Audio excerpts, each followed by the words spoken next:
Prize challenges have a long history of spurring great technical innovation.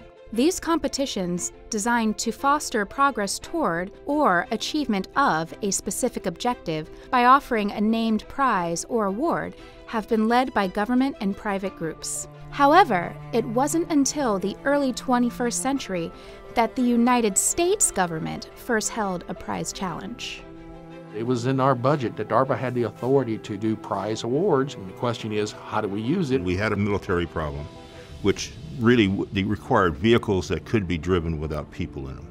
We had a situation in the desert where a logistical convoy got ambushed. So we said, how can we stop that? How do I save lives? So that's the reason we went with the DARPA Grand Challenge. And I remember reading about that challenge and being awe-inspired, thinking as a grad student, what could I do to compete? Challenges by their nature are high risk. The major risk in doing something new is that it fails. The question in my mind is, how far would they go? A car went a little over 7 miles, and it was supposed to go 150 miles. And I said, you know, I want you to look at this like Kitty Hawk. And Kitty Hawk, if you were there, it wasn't very impressive. They catapulted this thing into the air. It went for 30 seconds. And that 30 seconds, however, proved that it could be done. And that's what we did today. It's not that you fail, but what did you learn? And how can you improve that for the next time? The 2005 Grand Challenge and 2007 Urban Challenge saw competitors advance the technology and emerge victorious. And the U.S. government saw that prize challenges were a viable method for spurring innovation. DARPA has continued to utilize prize challenges of all sizes across a diverse set of technical areas to develop new and innovative solutions to intractable problems from unexpected sources. I think some of the ideas of how to use a challenge have continued to evolve. Many of the challenges have similar flavors with one another, and they certainly share some of that genetic code from the very first DARPA challenge, but each one addresses different problems, and they do it in very different ways. I think all of those evolutions are natural and allow for us to truly adapt the concept of a challenge to meet the needs of that challenge problem we're interested in. A challenge is good when you have a well-defined problem, you know, a well-defined goal.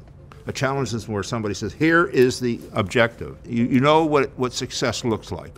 You need a problem that's truly evocative, that the public in general and the possible performers that you're trying to get to work on it will find very exciting. Challenges are really great when you know that there's some gold nugget out there.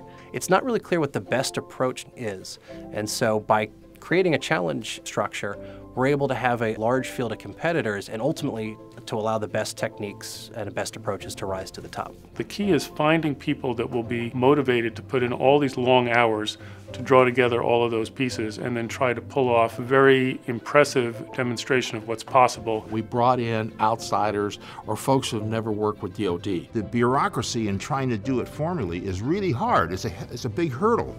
And so this kind of got rid of that hurdle. And that allowed anybody who wanted to join with very little effort in the sense of having to interact with the government. Finding a way to open up that competition to the broader community that might just need a kick to accelerate some of those ideas, a challenge is really great for that. The somewhat brutal truth of this is that there's no free lunch.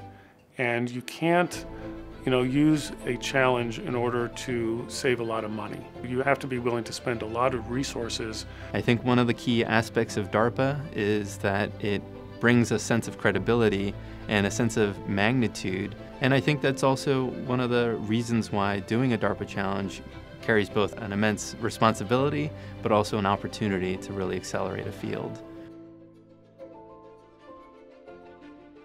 So the Spectrum Collaboration Challenge is actually trying to revolutionize spectrum management practice, driving together the software-defined radio and artificial intelligence communities. We hope to see the technologies that come out of the Spectrum Collaboration Challenge in all types of wireless devices in the future.